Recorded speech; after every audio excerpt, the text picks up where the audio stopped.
On behalf of ADI and Finding Purpose, we welcome you to Futurescape. It's a brand new series of web events that talks about conscious design and its dire need in building more sustainable, adaptive, and responsible post-pandemic world. Do check out the contest to participate. We have a link in the description. So before I move to the session today, I would like to introduce myself and ADI. My name is Sahil. I am the Vice President of ADI Hyderabad chapter. At ADI, we are trying to bridge the gap between design and the industry and education. For this year, we have taken a keyword called Connect. So ADI Hyderabad is doing a lot of events, webinars, and doing a lot of activities to connect all the designers who are working in this post-pandemic world and in the pandemic itself. And a lot of talks and a lot of events are around that. So you can go to our website and check out a lot of details. It's adi.org. So with any delay, I would like to welcome Ripple. So Ripple is our first speaker for the series of Futurescape. He has been my mentor, guide, and a very good friend. I have and continue to learn a lot from him about user research and a lot of other things. So to all the participants, I encourage you stay tuned throughout. There's a lot you can take away, ask questions. And if you really want to ask questions, you can see a button in the Zoom UI where you can click on Q&A and you can start shooting your questions. It's down in the, in the UI, it's the 5th button. So Ripple is a design researcher with a deep understanding of people, business, and technology across several domains. Not only has he consulted with startups and Fortune 500 companies, but he has put his nose onto the grindstone of a few times to set up and run design research. And when I say design research, we all know Ripple because of Kern. And a lot of us has worked there, learned a lot. And it's not just the research which Ripple has been dwelling into. He has created his own software product companies, some successful and other utter failures. He loves traveling and booking and baking bread. Oh, that's something new, Ripple, which a lot of us don't know. So next time, whenever you come to Hyderabad, let's cook together. So with 20 years of experience, right, he has done 1,000 UX researches. He has done a lot of innovation projects. So he's an expert in UX research methodologies. Before we start the talk, I would also like to tell you something really beautiful, which we are trying to do at ADI. So this year we are also starting something called as Industry Connect and Student Connect. So if you are still not a member of ADI, you can just go to the link again in the description or to our website and join as a student, or you can join as a practitioner. So without any delay, I hand it over to Ripple. Welcome, Ripple, again. Over to you. Thank you, Sahil, and thank you, ADI, for letting me talk to so many people out here. I really don't know how many people are there and what do they do. So can we have the poll, please?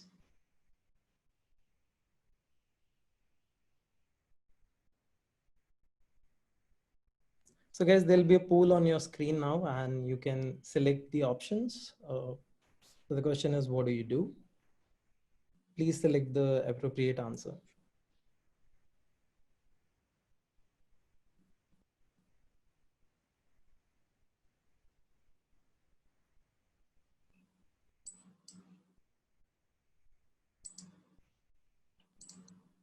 We'll give another 10 seconds for this and then we can start, I guess.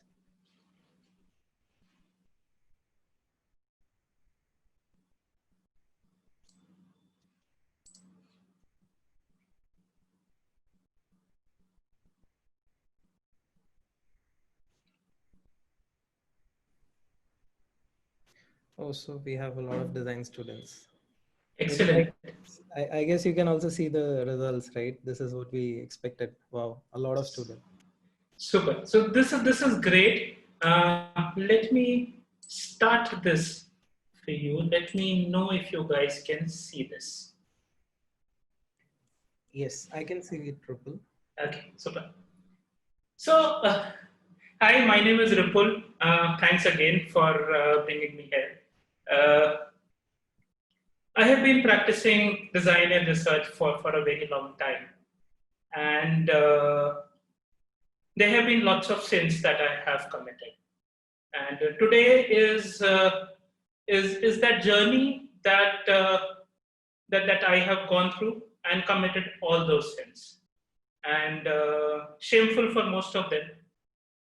So I am trying to open my heart today.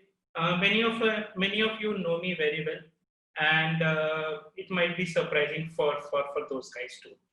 So today is one of those days that I wanted to open up that and tell you something that's something that's I'm a very I'm not the extrovert guy. In a party, I'm the guy who's sitting in one corner and sipping a drink. If I don't know anybody, and if I know somebody, I'm the guy who's jumping in the middle. So let's start with a story here. Now, this story is about around medieval times. This is in France. This is the 16th, 17th century times. Now there was this traveler, and there was a big famine there during that time in in the French region. Now there was this traveler who was going, who was traveling, and he reached a village and he was very hungry. And earlier when he traveled, he always expected people to give him food, give him shelter, give him everything that was needed. But during famine times, things really changed. He wasn't really expecting anything in return or anything out there, but he was hopeful. Now he knocked on the first door in the village, and somebody opened the door just a little bit, and he said, "And I can't really give you any food, and the times are very difficult. I can't also give you shelter." And so he went to the next house, and a similar experience happened with him. What this guy did, he collected 3-4 big round stones, and he collected some wood. And he, in the middle of the village square, he started a fire. And in a pot, he put these stones, he put some water in it, and started boiling the water. Now people started gathering out. They said, "What is happening in the village square in the night? There's somebody boiling water. What's happening?" And somebody asked him, "What are you doing, sir?" He said that I'm making a soup. I'm making a stone soup. I said, "Stone soup?" He said, "Yes, I'm making a stone soup. This is the stone that will go in. It's the most tasty soup that you will ever taste." I said, "Is that so?" "Yes, you should taste this." And after a point of time, he started, taking some water out and started tasting it. And people around asked him, "How is it?" He said, "It is extremely tasty. But I think I just need a little bit of salt and a little bit of butter to make it even better." So somebody ran to their home and brought in salt and butter. And it started, it kept boiling, and then he tasted again. And everybody is looking at, people are starting to bring in, some cups and stuff. And he tasted again. He said, "Can somebody bring in a little bit of, herbs?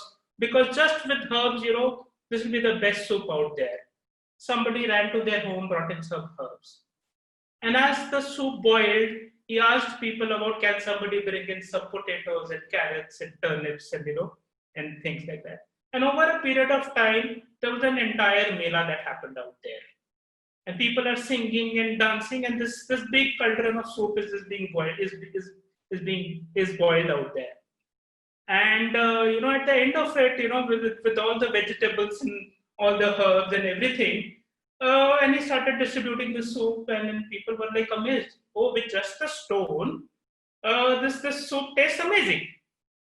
And so this guy, in the morning, he collected his stones, the pot, and he went on his journey again.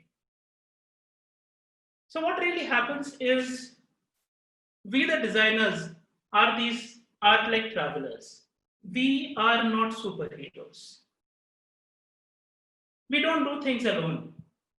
And that's the first thing that I committed. I believed that I was a superhero. I could do anything. The world was at my feet. My first job, I was designing exhibitions. And they were great success. I was very happy. And then, I was, very early, I was designing websites. This was in 1996. Web had just come into India. Very successful. I thought that everything is great. I was the superhero. But then as I went along, I realized that working with people, with their energies, making the soup together is not just about the soup. It is about the entire village environment. Somebody bringing the dhol, somebody playing out there. Those are the things that you get when you make a soup together. That's the first sin that I always believe I committed, thinking that I'm a superhero.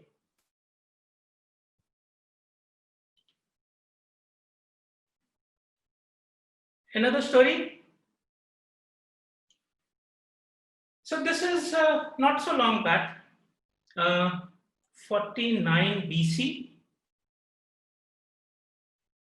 Okay, so do you guys know Julius Caesar? The guy from Asterix Comics? Yep. Okay, so yeah, this is like January of 49 BC. Exact date is 10th of January. Caesar is in today's terms the northern part of Rome, okay, which spanned from the current Great Britain to France to Spain, which is on the south of France. Okay, so that was the entire area that Julius Caesar governed, and he was getting very powerful by the day. And the people, so like our parliament, at that point of time in Rome, there used to be a senate. It was chosen by the people. And the Senate was getting very wary of Julius Caesar's rise to such phenomenal power. People loved him in those provinces. People loved Julius Caesar. And the Senate didn't like it at all. And when his term of his governorship ended, the Senate asked him to come back to Rome. Okay. Now, which meant one or two simple things, which meant that he will come to Rome, and he will leave all his powers of being a governor. He cannot have all the armies that he commands today. He cannot have that. Okay, he would be powerless completely. Now, that wasn't something that Julius Caesar wanted. He wanted to conquer the world. Now, while so that day, that 10th of January, that day, there is this river on the northern part of Rome, which is called Rubicon. Now he's stationed there and thinking, shall I cross the river and go to Rome with all my army?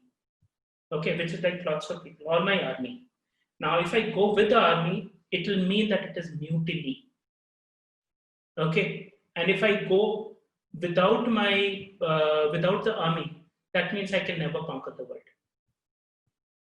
So while he's thinking, there were some people in his army, who were merrymaking. There was one trumpeter.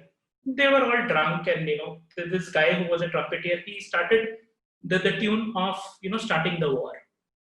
Okay, and everybody in his army thought that Julius Caesar has declared that they will cross the river Rubicon, which is a shallow river, and if you can see in the picture, it's a shallow river. People started, the entire army started crossing the river Rubicon. Julius Caesar saw that and he said, okay, now this is the sign from God. I really needed to cross and take over this, Now I will conquer the world. And he, if you look at it in front is Julius Caesar, the entire army behind, crossed the river Rubicon. And in the next 4 years, there was civil unrest. There's a civil war in Rome, and then Julius Caesar conquered the entire Europe from Turkey on this side to so it was the European Raj, if you call it that. Now, why am I telling you this? So this crossing the Rubicon is a very important event in Julius Caesar's life, in the world history. Now that event happened to me too.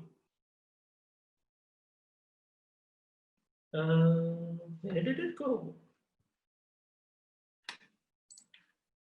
Let me see this. Yes. So as I said, I used to design for myself. Till then, I was the superhero. I knew everything. I was designing consumer products. I was designing exhibitions. I was designing websites. Then, in 1997, I came to Hyderabad. Okay, in a company that made software for system administrators, for developers. My entire world came crashing down.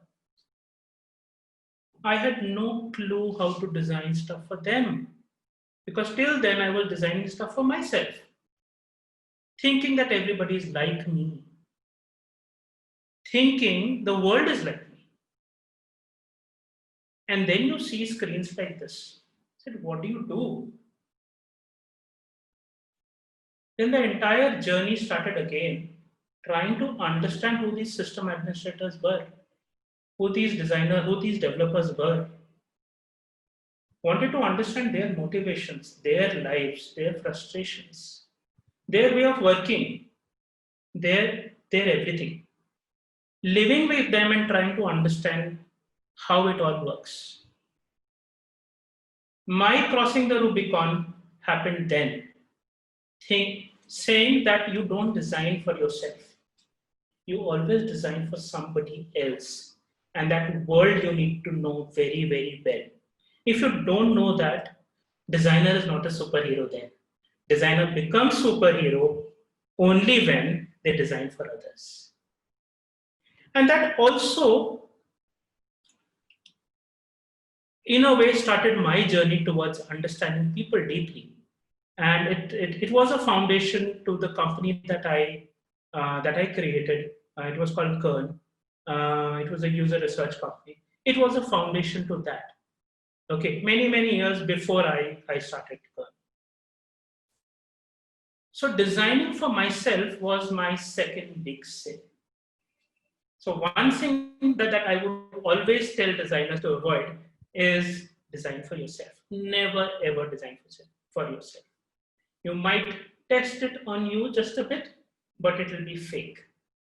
Okay, unless you put the design or you know people whom you're designing for, don't try to design. Now, I started this company called Kern. It was a user research consulting company. We started as a design company, or a UX design company, but very quickly we converted that to a research consulting company. Every Fortune 500 company that you know of, from Nokia to Microsoft to Lufthansa to everybody, we work with everybody. Consulting them, helping them design for India, helping them understand what India is, design for India, probably some other parts of the world too. Okay, and it was a great run. It was a great run. Now, we became, jack of all trades, or, we knew almost about everything. So we knew about potatoes, we knew about chilies, we knew about apples, right? But somehow we didn't know about eating the apple, or we didn't know about, let us say, the taste of cucumber. We did not have our teeth inside every domain that we know of. We did not know if the recommendations that we gave, the work that we did for a client, did it actually see the light of the day? And if it did see the light of the day, what happened to that? How did it see the light of the day? What decisions were made by the client to get it to its final destination? What happened after that? We were very highly paid consultants. We would charge a firm, give them consulting project, and then we would walk off happily. Okay, never owning anything. And that's something that bothered me a lot. How can I not own this? How can I just walk away consulting? And that told me that, if you don't own anything that you consult and that you recommend, you are not a designer anymore. You don't learn anything out of it. It's very, very little learning. It's at the very beginning of it. You don't even know what decisions were made to get it to a final product or a service. You don't know what is failing and what is succeeding. You have no clue. So I wanted to own all that. There's something wrong there. Anyway, I couldn't understand how, I couldn't understand the details of the working of how products are made. Here is a glass blower with its intricate skill of blowing glass. I could consult and tell people what to do, but I could not ever get into the intricacies of it. That was my next sin. We did not have skin in the game at all. So designers should have skin in the game.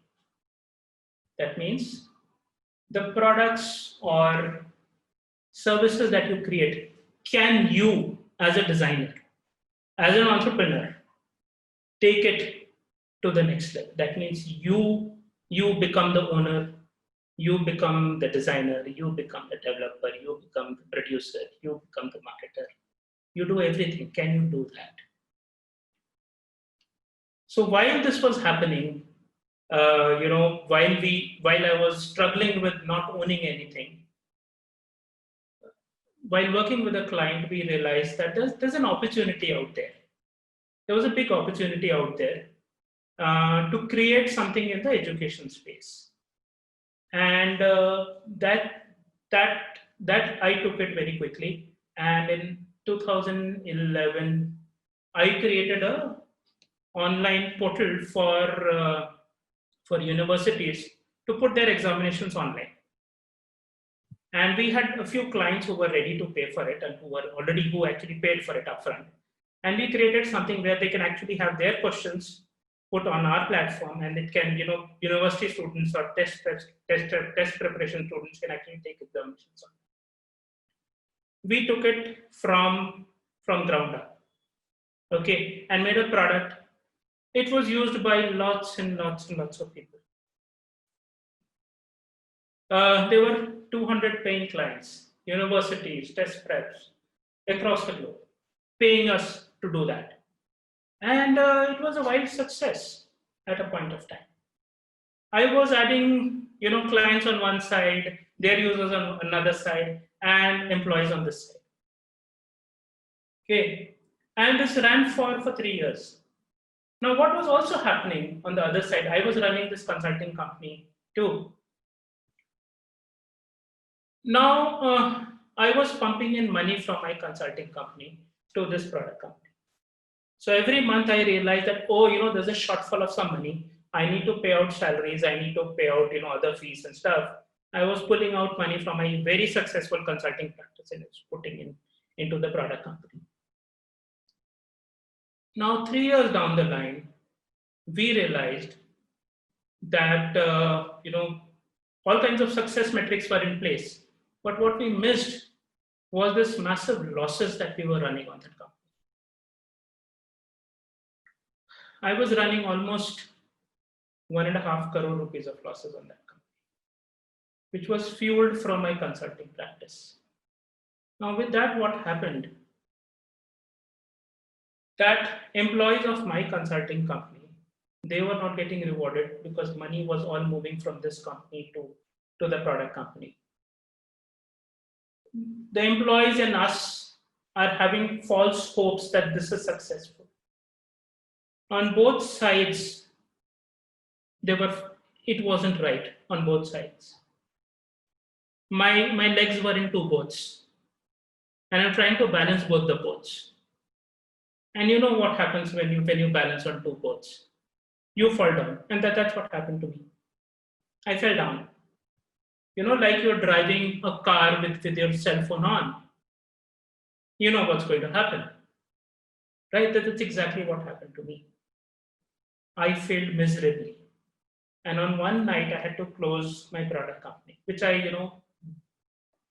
as a child, I had to close. So something that is important for us to understand is while you need to chase your dreams, but don't chase two dreams together. Chase one dream.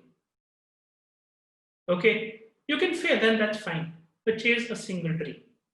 Okay, I chased two dreams. And I didn't make that mistake once, I made that mistake twice. I did that again now.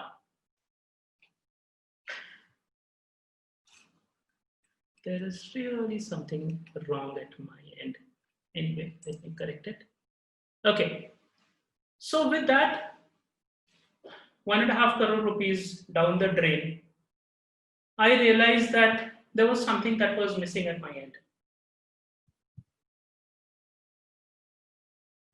Can somebody tell me, in the comments, what is this? What you're seeing, what this is? On your screen, what you're seeing, what is this?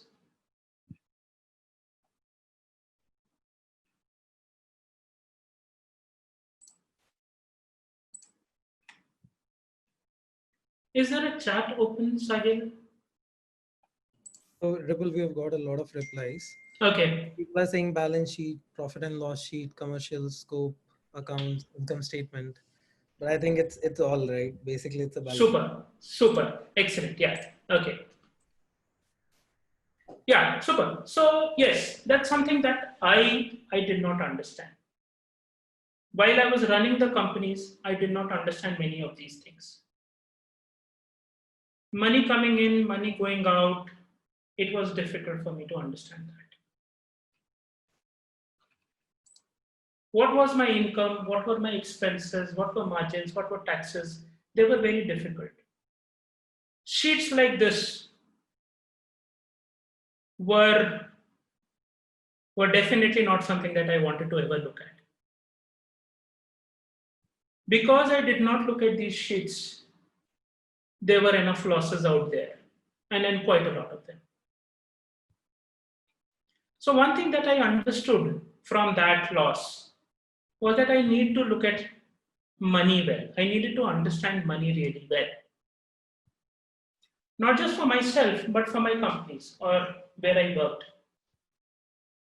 How taxes work for an individual versus how taxes work for a company. How does that all work? That's something that I really wanted to understand. It took me time. But today I can say probably I'm I'm out there.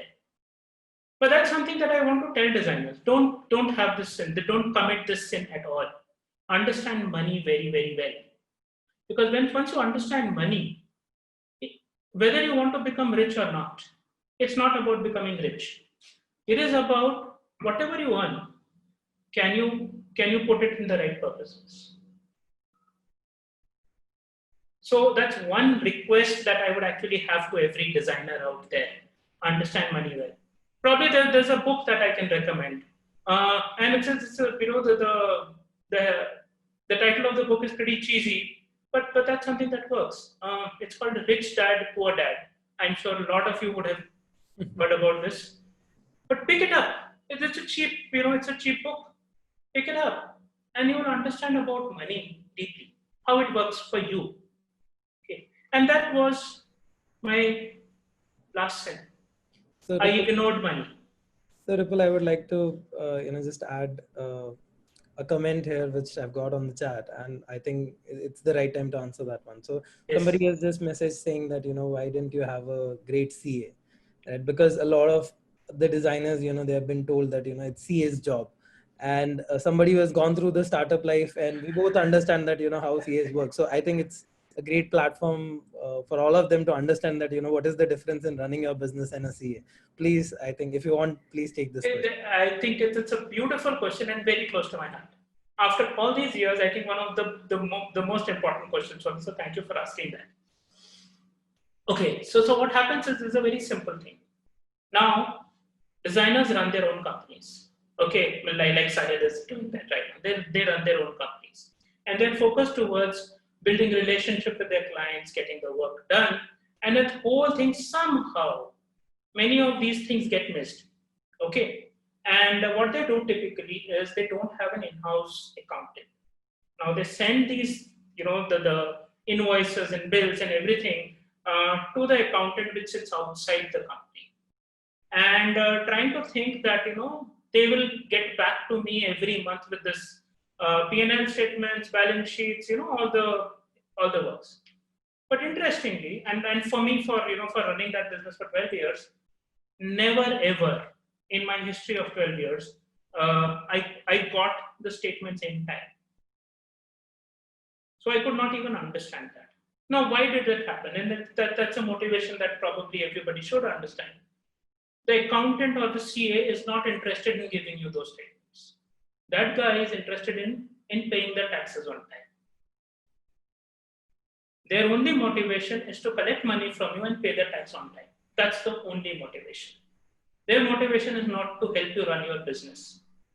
Okay, that is your motivation. So they're completely two different motivations that happen out there.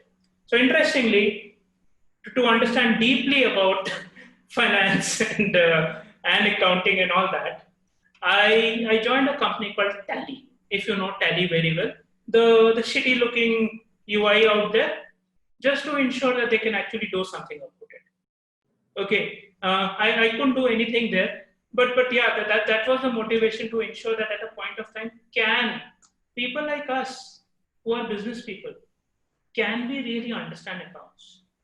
And probably I failed there too. Sorry. So, Ripple, I think you've answered it beautifully, and a lot of us has seen it firsthand as well. And to add to it, I feel that running a business and just doing your getting your books done from a CA are two completely different things. So it's you who should understand your business, right? Rather than like how the metrics work and why it has to work in a profitable manner. CA will only help you put it into buckets and send it out to the tax department. So amazing. So Ripple, there are a couple of questions we have got. Sure. So I would like to narrate it for our all the attendees. So in the first scene we talked about, you have mentioned that you have understood India quite well. So and a lot of our attendees would like to pursue research in in their careers. So they feel that how do we understand such a diverse country? Like there are so many cultures, there are so many states, languages in itself. If you see, right, we are designing all the softwares in English, right? So how do we we struggle as a designer, we struggle. How do we understand this diversity, or if to say that how do we understand India? Okay, the first thing that you this is an answer, this is a the first thing that you need to do is to get out of the room. And that's the most important thing. We all can sit and intellectualize, and I think that's the easiest that we all can do. But the most important thing is to get your ass, out of the room. Okay, and understand slowly. There is no silver bullet here. Okay, you need to understand slowly. Okay, I can say with confidence that I have no clue what India is like. Even with so many years trying to travel everywhere, understanding for clients, but I don't think I understand it at all. Every day is a new day. Every time uh, I get to travel, I see something entirely new. So I don't think we can understand it. Okay, we can try to understand it by getting out and understanding it, right? And that's the only way. So there are many people out here. I can see Shipra out there, who's a researcher. Uh, okay, and then she probably has done a lot of work around there too. And I'm sure a lot of you do that. Okay, again, get out. Important. Uh, be where the people are, see them in their own environment, watch them over in their own environment, and you will learn just a little bit more about them. Yes. So I think again, Ripple, this connects to your next story, right? So the question itself says that how did you understand India? I think understanding India itself is a big task. So let's start with a small thing. Let create your focus area and try to understand one sector, one culture, right? Do a couple of projects in the same stream, and so that you have some knowledge and some data points which can be carried forward to different products. So I think that is from your from the second or the third sin, it's connected that don't try to do everything or all of it saying that I want to understand India. There are like thousands of languages itself. Sure. Great. So Anup, I hope that you have got your answer. We'll move to our next question. So and I think that's a very burning topic. I feel that I see a lot of designers talking about, and Anvi has asked it. So she's saying, I always wondered about this point about following up on the product you designed, right? Especially in a consulting firm format. How do you know if it worked? Do you even get to make version 2 of it and redesign the parts that didn't work? Beautiful question, I guess. So I said you don't, and that is where my struggle was. That's exactly where my struggle was. Even if you get to design the product, you are a consultant again. Okay, you don't own it. As a consultant firm, you can't take the ownership. You don't own it, and that's really scary. A designer cannot take ownership. That's very, very scary. I think we as designers should start owning these things. If we can design for customers or clients, I think we should start designing, yes, for our users, but own it completely end to end. From understanding people to designing products to actually take them to the market themselves. And that is something that I'm proposing now. You should really do that. I'm sure a lot of these students today are very focused on opening their own startups. And as a designer, like 10 years back, 15 years back, it was difficult to find a job altogether. And now we are actually going into that realm of where IITians or IM guys are doing. So I think that's great. And there's the question which Siddharth has just asked, and I feel that it's connected. So imagine I have opened this company and I've made a good product. Can you throw some light that how tough or how easy it is to get funding if you're a designer? and none better than you can answer this question, I guess. Okay, I'll tell you two stories here. Again, two stories, and you may find an answer, or at least a path to an answer. So this is, let's go back to the first product that I talked about. That was, it was called Lion Share. Lion and Share together, right? It's quite interesting. So it was an educational product where I said that universities, colleges, or test preps could actually put their questions online, and students can take tests on the other side. Okay, today it seems like everybody can do it, but 10 years back it was it was quite a rage. This was 2012. We started realizing that we need to raise money for that product, and we started reaching out to VCs at that point of time. Mind you, we had almost had about 150 paying clients by then. People were paying us to use that month on month. we started reaching out to VCs, and almost every week I was either in Bombay or here in Bangalore where I am today, trying to pitch to VCs and see, can we raise some money? Interestingly, every VC that we reached out to, we went into a meeting with the partners. Every one of them. Good sign, very good sign. I didn't get that. Could you try again? Then what happened is none of the VCs came back. So they were interested in the first meeting, but they never replied. So which means it's just they want to know the idea, but they are not putting their trust in you. I don't know. So we'll come to that. So and this happened for almost 50 meetings. We met every VC that you know of, big and small and everybody. Okay, and we were asking for not too much. Everything seemed right, at least from my point of view. But term sheets weren't coming in. And one of the last meetings that I had, 2 meetings in Bangalore one day, and this was in 2013, around May, June. I think it was June in 2013, and I had 2 meetings back to back with 2 VCs in Bangalore. And both the VCs were IITians and IIT Delhi guys, and super amazing, loved the idea, everything was great. And I said, okay, this is a pattern that I've been seeing for very, very long. There's really nothing happening here. Okay, and I called up a friend of mine who was also a VC, but he runs his company in Germany. I said, these guys are IIT Delhi guys, probably around the time that you were in there. Can you tell me what's happening? Because it's not giving me any good. So this friend of mine, he said, give me a few days. I know both of them. They were with me. I'll get that. So I said, okay, so let's wait for a few days. But that evening he called back.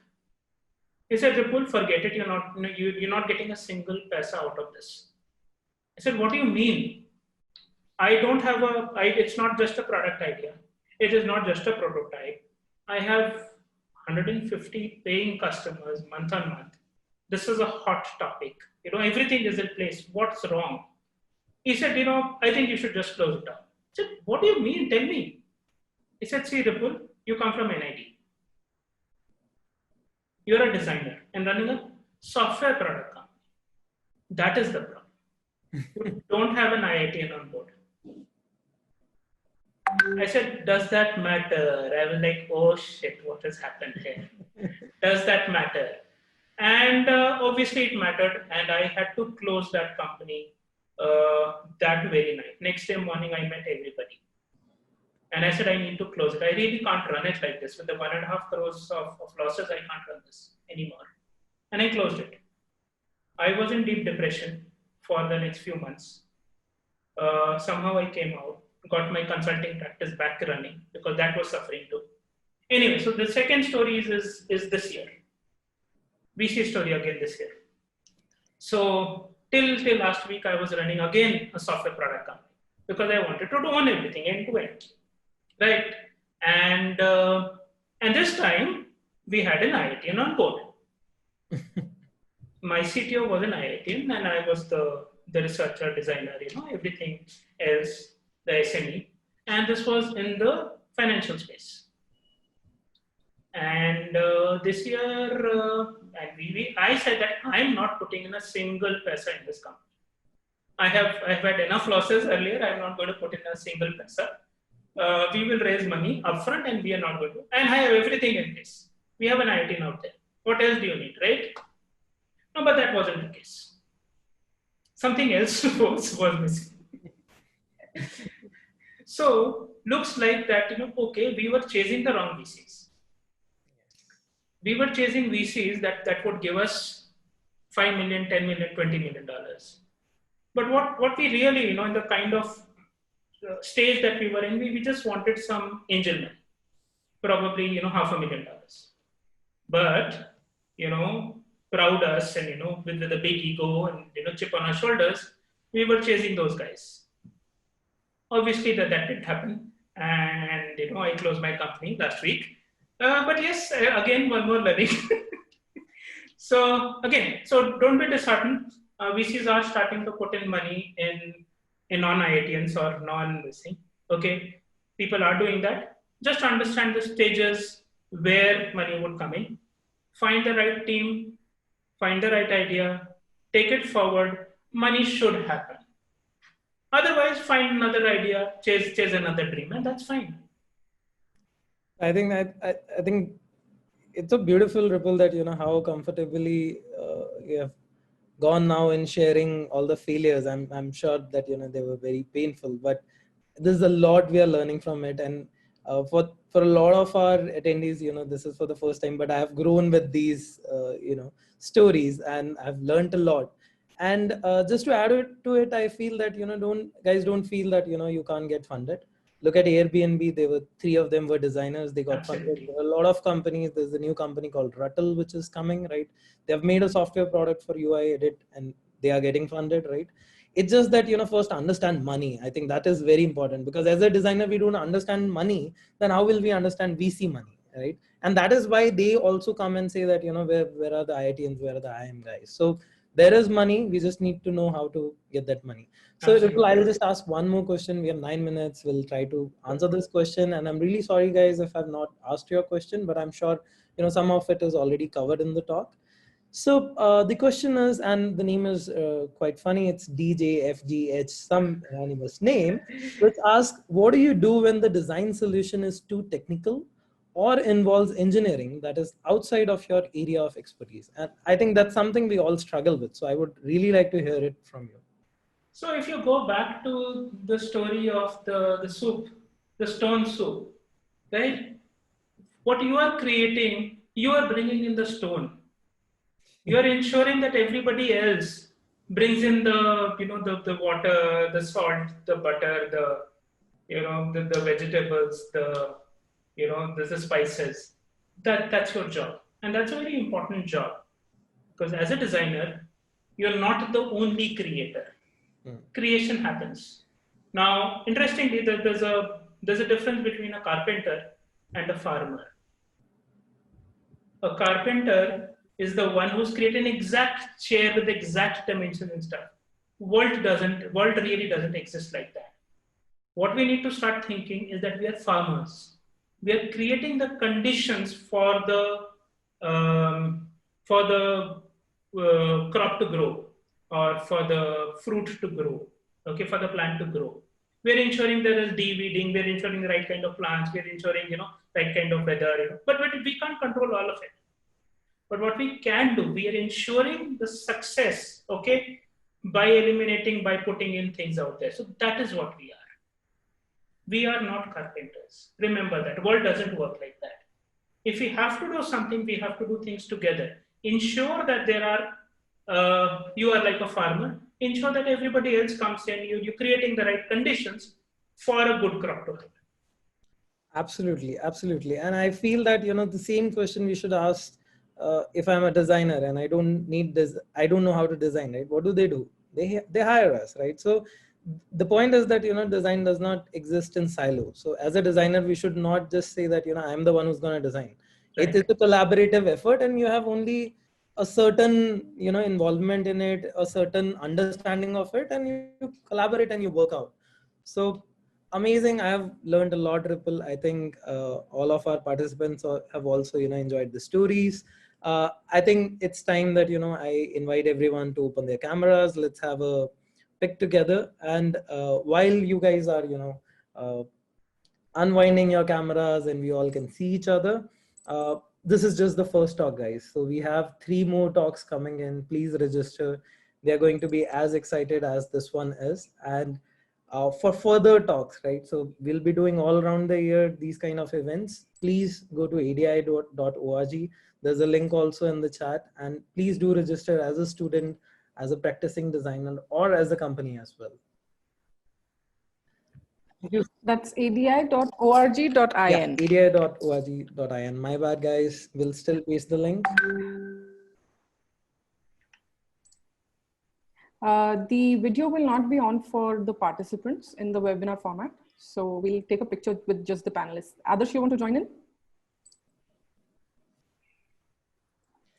Thanks, Adarsh. You have helped us a lot, and thanks the whole ADI team. I would like to thank Finding Purpose and all our sponsors. So this is a great start, guys, and thank you so much, Ripple, for taking out your time from your busy schedule. We have learned a lot from you in this session. Thank you. Give me 1 second. I'll just want to take a picture.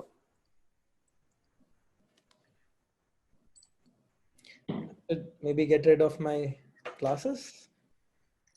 Done. Thank you.